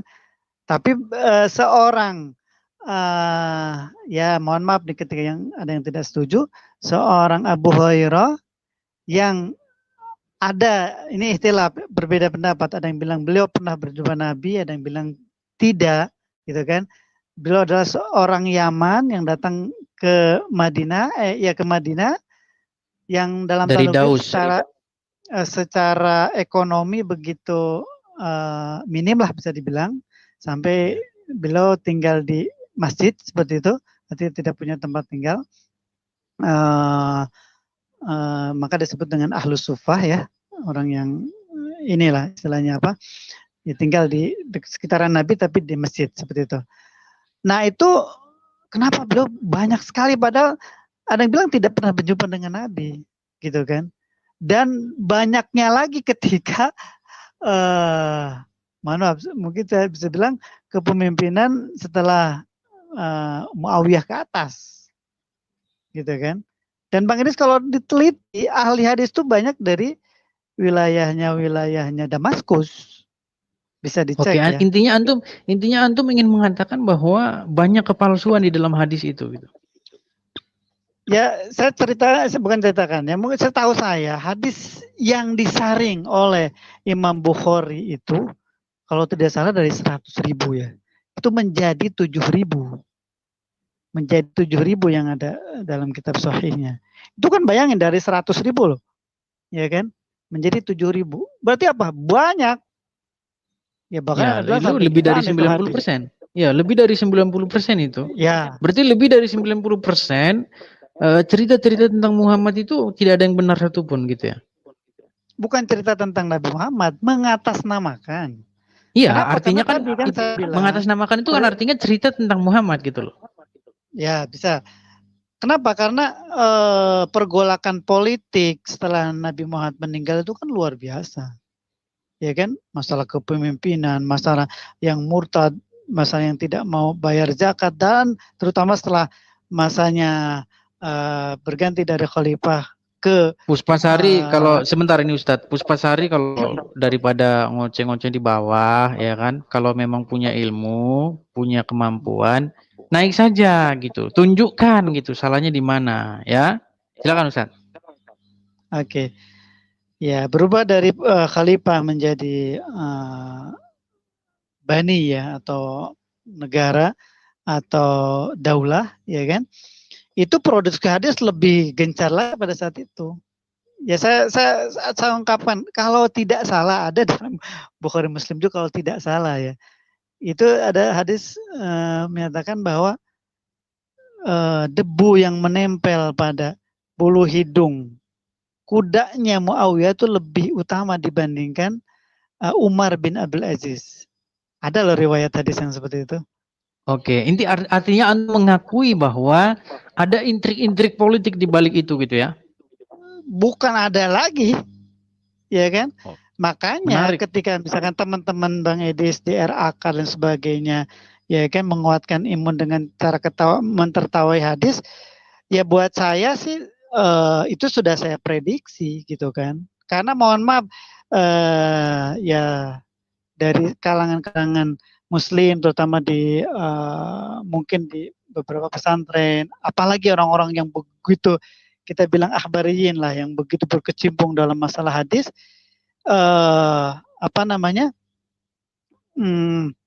ketika sudah bahkan ya Zakir Naik sendiri dalam ucapan terbaru ya, kalau salah cukup baru lah, dia betul-betul meyakini apa yang ada di dalam kitab Sahih Bukhari Muslim itu dia 100% udah sahih, ya kan? Kalau saya tidak seperti itu. Kalau saya, bukan berarti saya lebih ini ya, artinya saya setelah berdiskusi dengan guru-guru, ya kan, kita boleh Bang Edis juga ntar bisa buka juga gitu kan, kita mengistilahkan kembali kepada hadis yang sesuai dengan Al-Quran dan kita tinggalkan hadis yang tidak sesuai dengan Al-Quran, gitu kan. Temanya seperti itu, ya. Karena tadi di kitab Sahih Bukhari Muslim pun, ya kan, banyak yang diambil oleh para mufassir, ya kan, ketika contoh misalkan menerangkan ayat bahwa ada satu ayat menjelaskan engkau diciptakan dari dirimu sendiri, seperti itu kan ya. Itu ada dalam tafsiran mengambil hadis Israiliyat kan. Ya kan, Israiliyat itu yang bahwa Hawa diciptakan dari tulang rusuk Adam yang sebelah kiri apa yang bengkok katanya kan. Ini kan sebenarnya hadis Israeli, artinya hadis yang mungkin, ya bukan mungkin lah, bisa dibilang bersumber daripada Alkitab, gitu kan. Ini Al-Quran tidak pernah menjelaskan, tidak pernah membahas atau menjelaskan bahwa Hawa diciptakan dari tulang rusuk Adam, gitu kan. Nah, ya ada yang tadi makanya tadi saya bilang ada kelompok Islam ini ada yang usuliyin. Usuliyin ini mungkin lebih banyak berkecimpung dengan Al-Quran, coba mendalami Al-Quran, menyatukan lah ketika ada satu masalah tadi, satu ayat ditafsirkan dengan ayat yang lain, kemudian kata ini itu akar katanya apa di ayat yang lain digunakan seperti apa, orang Arab mengungkapannya dan dulu seperti apa gitu. Saya diambil satu istinbat hukum gitu kan. Nah, ada yang dia lebih mendahulukan hadis ketika mengambil hukum itu, gitu kan. Nah itu jadi ada akhbariyin, ada usuliyin. Nah, teman-teman Muslim yang mohon maaf misalkan Wahabi atau Salafi ini kan saya melihatnya cenderung ke lebih bukan mengutamakan lah, istilahnya tadi lebih banyak menutup mata ketika hadis ini ada di kitab A. Padahal sebenarnya ketika di compare, ditimbang dengan Al-Quran itu bertolak belakang gitu kan. Tapi mereka mungkin mentakwil lah, istilahnya mentakwil hadis gitu kan. Ya nggak apa-apa, hak mereka gitu kan. Tapi kalau saya seperti itu dalam melihat hadis itu selalu dengan catatan. Artinya kita lebih bisa dibilang mungkin mengutamakan matannya daripada mata rantainya atau sanadnya. Seperti itu Bang Edis. Jadi antum mengakui bahwa di dalam hadis yang ada sekarang ini itu banyak kepalsuan ya, banyak riwayat-riwayat yang tidak benar ya, yang di atas namakan Muhammad. Pertanyaan saya kepada antum, kenapa antum masih menggunakan hadis gitu loh? Bukankah ini standar ganda gitu loh? Justru enggak, Bang. Enggak. Saya kasih ya ini analisa lah, kalau bisa dibilang analisa saya dan teman-teman ketika mungkin sekitar 5 tahun ke belakang ya, mungkin Bang Idris juga kenal. Ada Bro Ismail, ya. Beliau sudah 10 tahun mu'alaf, kemudian bahkan hafal Quran, ya kan, murtad lagi. Ini analisa yang saya lihat, di antaranya beliau termasuk ke dalam kelompok Habarijin yang berkecimpung dengan hadis, akhirnya bingung sendiri. Ya kan? Tapi kalau dengan patokannya Al-Quran nggak bakalan bingung, karena tadi Al-Quran sudah jelas, sudah. Oke, jadi intinya gini, jadi enggak, saya melihat antum agak sedikit berbeda dengan Muslim yang lain ya. Mungkin antum termasuk Muslim yang langka ya, yang menganggap ya mungkin mungkin teman-teman antum akan menjuluki antum itu sebagai orang yang ingkar sunnah atau ingkar hadis. Tapi begini ya, sekalipun misalnya antum meyakini hal semacam itu, bukankah ini menjadi satu indikasi begitu bahwa orang-orang dahulu ya yang hidup dengan Muhammad itu melakukan satu gerakan untuk membangun agama Islam gitu. Seperti ini, saya kasih contoh. Pak Muhammad KC itu sering mengupas-ngupas bahwa umat muslim ini sekarang tidak mengikuti Quran tetapi mengikuti kitab kuning, yang mengikuti hadis dan lain sebagainya. Saya kasih contoh. Salah satu hadis yang menarik bagi saya adalah tentang bagaimana kalau orang itu sholat di Madinah itu pahalanya itu 1000 kali lipat dari sholat di tempat lain. Saya minta pendapat sama antum ini. Ini menurut antum hadis ini ada intrik-intrik nggak ini? Biar orang itu main ke Madinah begitu, biar mendapatkan devisa atau gimana? Menurut antum pribadi? Baik. Kalau menurut saya, sebelum saya jawab, mungkin saya agak clearkan ya yang tadi. Jadi kan tadi saya selalu bilang bahwa marilah kita kembali kepada hadis atau riwayat yang sama nadanya dengan Al-Quran, serasi dengan Al-Quran, karena itu adalah timbangan dan neraca yang sudah dipastikan kebenarannya. Sedangkan hadis boleh dicari, tidak ada jaminan kebenaran hadis. Itu yang pertama. Sehingga saya bukan ingkar sunnah, itu nauzubillah, tidak. Hadis itu betul-betul ketika dia sama dengan Al-Quran, menjelaskan, tidak bertentangan, misalkan tentang sholat, ya kan? Bagaimana doa yang sering dibaca Nabi ketika sholat. Ya kan, doa, ini menarik. Sedikit Ustaz Max. Ini menarik ini. Antum bilang ketika dia tidak bertentangan dengan Al-Quran, maka hadis itu antum terima. Nah, contohnya antum bilang masalah sholat. Dari mana antum bisa mengambil satu kesimpulan bahwa sholat itu bertentangan atau tidak dengan Quran? Saya kasih contoh misalnya. Dalam sholat, umat muslim itu mengucapkan yang namanya tahiyat. Ya. Dalam tahiyat itu dikatakan, Salamu alaika ya ayuhan nabi. Ya. Salamu alaika ya nabi. Bang, sebentar Ustaz. Enggak, saya waktunya 10 menit lagi. Saya udah paham, karena kan itu sering ditanyakan tentang lafaz sholawat lah, ya kan, untuk bukan gini. Seperti apa. Antum kan percaya, sedikit Ustaz. Antum kan nanti percaya kita bahwa kita bahas. Iya, sedikit, enggak apa-apa, sedikit Ustaz, gini. Ketika antum sholat, antum kan mengucapkan Salamu alaika ya ayuhan nabi. Salam kepadamu wahai nabi. Pertanyaan saya, dulu Muhammad sholatnya gitu enggak?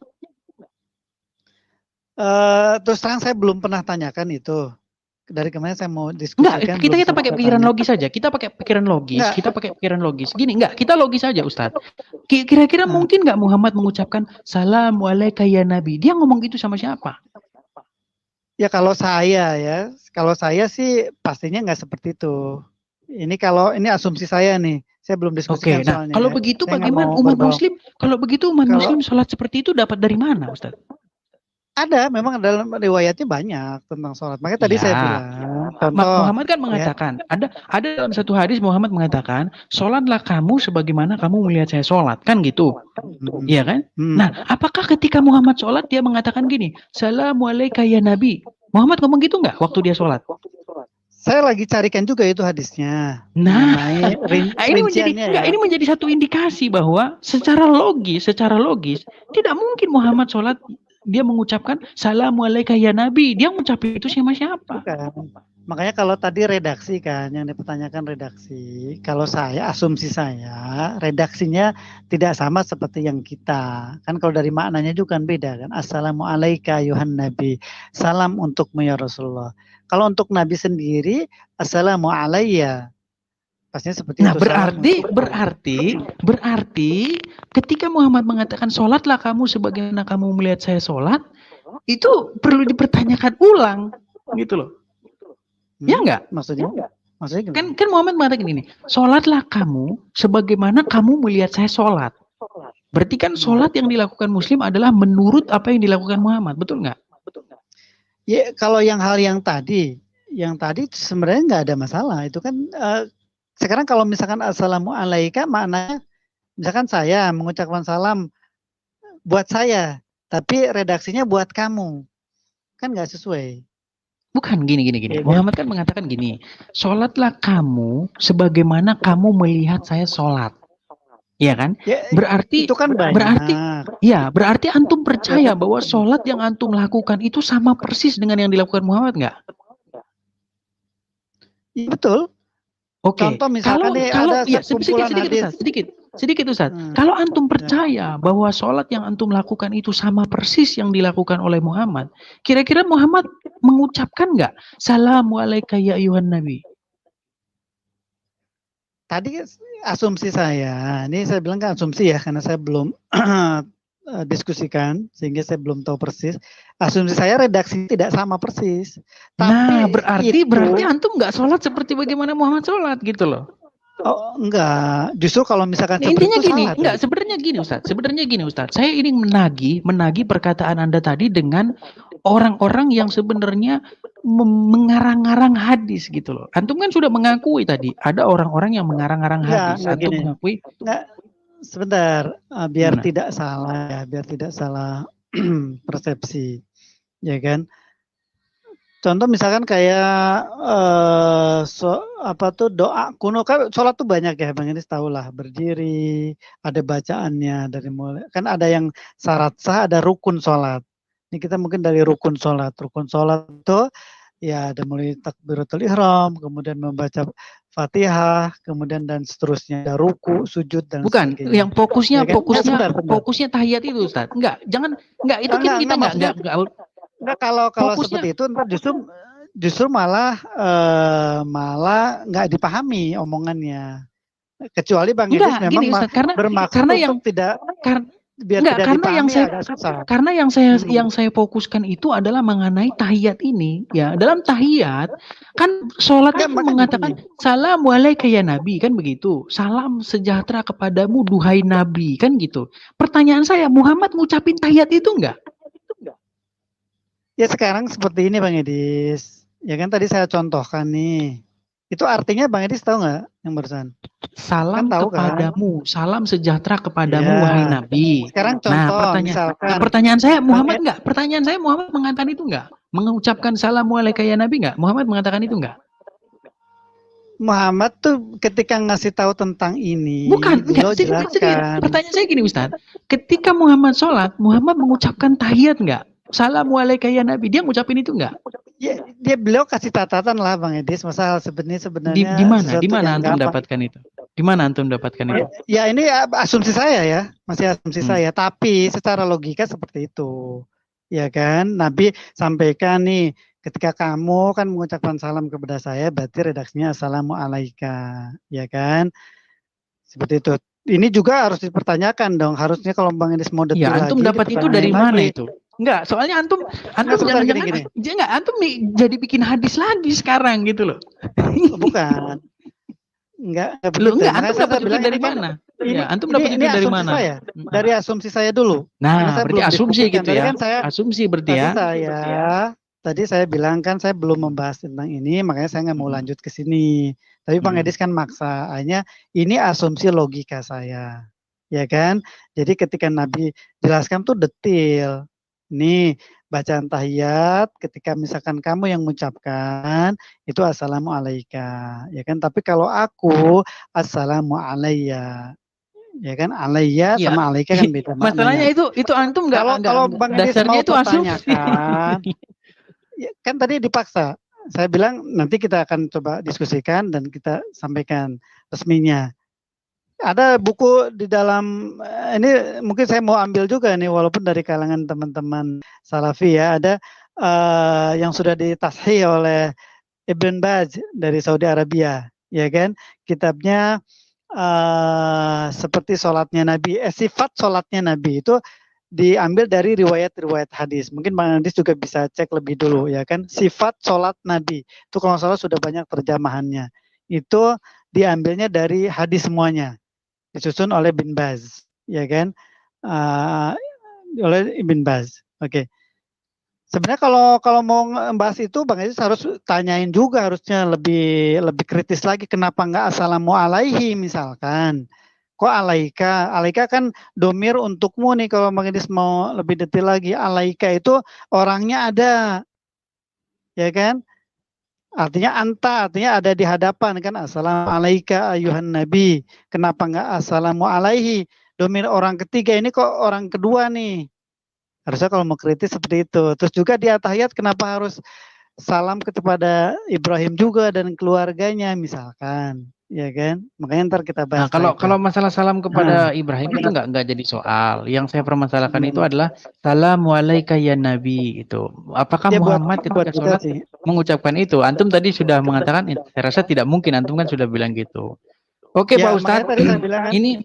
Nah sekarang gini, Bang Ades, saya ingin silakan. Sebelum ditutup melengkapi lah ucapan saya tadi biar tidak terputus ya. Jadi mengenai hadis tadi saya bilang bahwa ketika memang hadis itu kan memang untuk sebagai landasan dan juga sumber hukum. Tapi tadi kan banyak dan berbagai macam dan lain sebagainya, makanya diukur dengan Al-Quran. Ketika nadanya sama, ya contoh tadi tentang sholat, ya kan bacaannya apa itu biasanya dalam hadis dijelaskan. Termasuk juga dalam hal puasa, ya kan? Puasa niatnya itu ada dalam hadis, ya kan? Kemudian sunnah-sunnahnya puasa itu ada juga dalam hadis. Ketika itu untuk kebaikan tidak ada pertentangan dengan Al-Quran secara jelas, ya kita terima gitu loh, maksudnya memanai hadis. Bukan kita ingkar hadis secara total, tidak. Ada memang kelompok-kelompok yang ingkar sunnah ada. Nah kalau saya tidak termasuk orang seperti itu gitu ya. Baik Bang Edis. Oke, untuk besok Pak Ustadz saya undang untuk membahas satu tema ini ya Pak Ustadz ya, yaitu mengenai apakah benar di dalam Al-Quran itu terjadi salah tulis ya, yaitu ini ya. Baik. Nah ini surat nomor ini halaman 109 ya, salah tulis dan typo. Nah ini besok bahasan kita Pak Ustadz, dan kepada teman-teman semua, besok jangan lupa untuk hadir di channel ini ya, selalu pantengin. Dan ini Pak Ustadz, buku saya gimana? Mau dikirim nggak ke tempat Pak Ustadz? Kenapa? Buku saya mau dikirim tempat Pak Ustadz gratis ini. Berapa saya kirim gratis. Gratis. Khusus Muslim, buku ini gratis. Khusus untuk gitu? Muslim. Wah, ya, khusus Muslim ini gratis. Boleh. Nanti Pak Ustadz kirim aja ke alamat saya. Lihat aja di channel saya yang namanya buku yang sudah jadi itu ada salah. Tulis di private chat boleh alamatnya? Enggak, lihat aja di channel saya. Ini kan channel saya ini ada video lain yang judulnya itu pemesanan buku. Nah, itu ada nomor saya, cukup kirimkan alamat, nanti akan saya kirim. Dan khusus Muslim ini gratis untuk Muslim. Itu buku ini gratis untuk Muslim. Dan itu pesan saya gitu aja Pak Ustadz. Buku ini kalau memang Ustadz renungi secara mendalam sekali, saya rasa tidak mungkin Ustadz setelah baca buku ini masih percaya atau masih Islam gitu loh. setelah baca buku ini. Gitu Pak Ustadz. Dan kepada teman-teman yang mau pesen juga, silakan ya, cek di video saya yang sebelumnya, yang judulnya itu pemesanan buku ya, atau yang sekitar itu. Terima kasih Itu banyak, aja. Bang Edis. Mudah-mudahan sih ya justru dengan sharing seperti ini ya dalam tanda kutip kesalahpahaman atau cara pandang angle yang kurang tepat dari Bang Edis mengenai Al-Quran dan hadis, ya mudah-mudahan saya sedikit bisa memberikan penjelasan ya sehingga tidak ada ya salah ya, karena firman Allah itu udah, apalagi Bang Edis tahu kan, inna nahnu nazzalna dzikra wa inna lahu lahafizun, dan termasuk ayat-ayat menjelaskan tentang itu sangat banyak sekali ya. Mudah-mudahan nanti kita bisa berikan mudah-mudahan saya bisa memberikan sedikit penjelasan sehingga bisa menenangkan Bang Edis juga gitu kan. Oke, intinya gini, tapi kalau besok saya bisa menunjukkan satu kesalahan saja di dalam Quran, artinya Ustadz harus meninggalkan Islam besok. Besok ini kita bahas tema yang nggak bikin debat kusir loh. Saya bikin tema besok itu tentang apakah benar di dalam Quran itu terjadi salah tulis. Nggak apa-apa. Itu pokok bahasan yang berat itu. Soalnya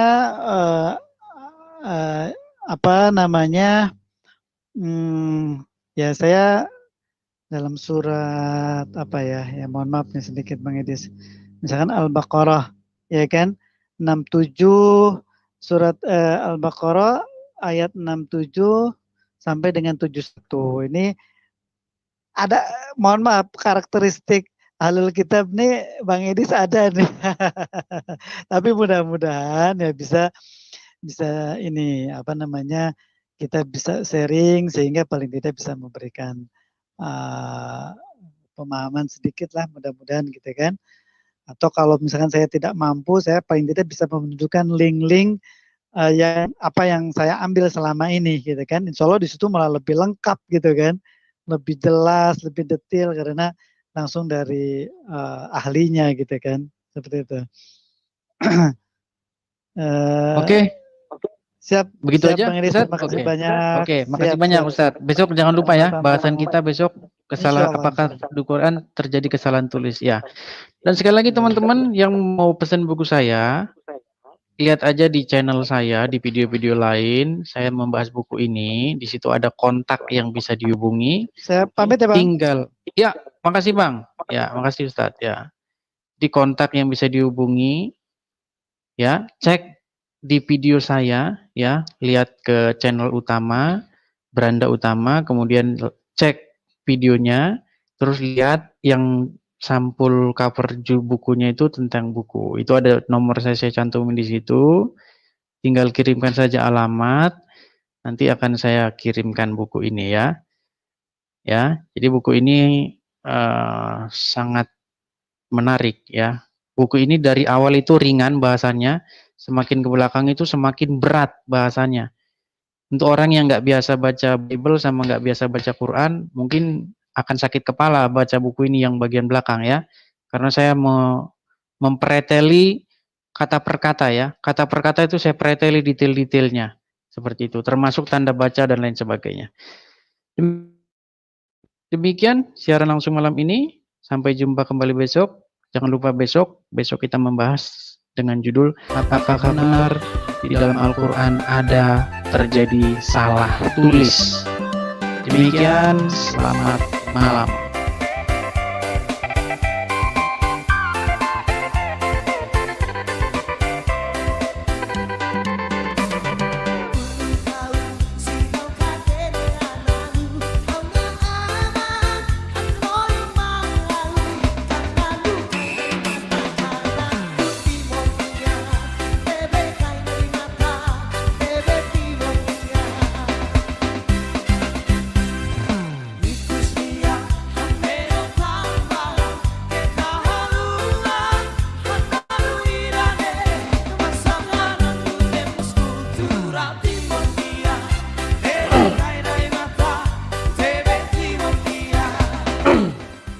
Halo teman-teman, sebelum Anda pindah channel, pastikan Anda like dulu videonya. Bantu like dulu videonya sebagai bentuk support Anda untuk pelayanan ini. Dan jangan lupa bagi teman-teman yang mau beli buku Bang Edis, nomor sudah tertera di layar. Silahkan Anda hubungi langsung sesuai dengan nomor yang ada untuk membeli buku beliau. Saya sendiri sudah beli dan saya sedang pelajari. Saya sangat diberkati, ditolong oleh buku beliau, sehingga ini bisa menolong saya juga dalam membangun diskusi dengan teman-teman muslim dalam mendiskusikan hal-hal yang selama ini mereka lewatkan. Seperti yang kita lihat dalam video ini, nampaknya muslim selama ini tidak pernah berpikir seperti yang dipikirkan oleh Bang Edis. Ada bagian-bagian kecil yang selama ini mereka lewatkan. Ketika ini dipertanyakan, kita lihat mereka kelabakan dan hampir tidak bisa menjawab.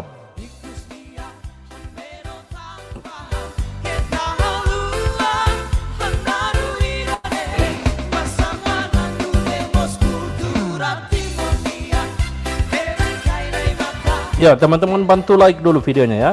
Saya ucapkan terima kasih untuk teman-teman moderator. Ada Gatuso, Nasi Goreng, ada HNR, ada CIA. Terima kasih teman-teman sudah mampir di channel ini. Makasih untuk Pak Abraham TM, untuk anak emak Hartanto, si Buta Curut dari Gua Jeans. Terima kasih. Kerincina Manurung, penonton di Kanuru Ministry, terima kasih.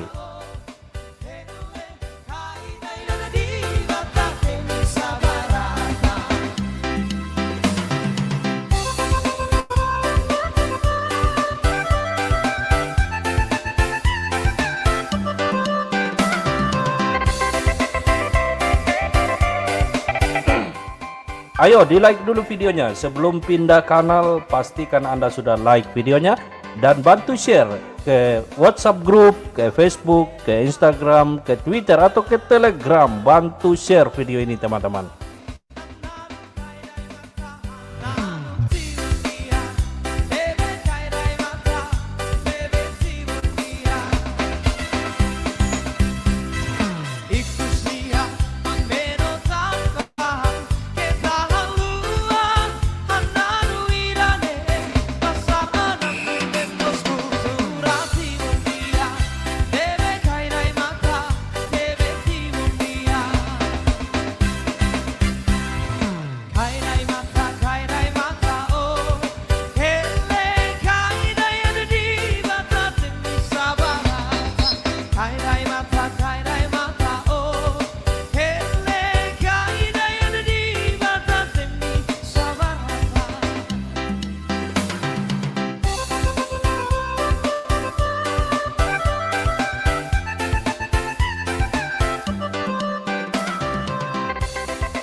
Mantap Pak Hotman Siregar menikmati lagu-lagu dari Indonesia Timur. Terima kasih teman-teman. Sampai jumpa di video yang lainnya. Tuhan memberkati kita sekalian. Ingat, jauhkan diri Anda dari ajaran yang membawa kepada kesesatan. Mari mendekat pada ajaran yang membawa kepada kehidupan kekal yang dikenan oleh Tuhan. Salam damai sejahtera. Tuhan memberkati kita sekalian.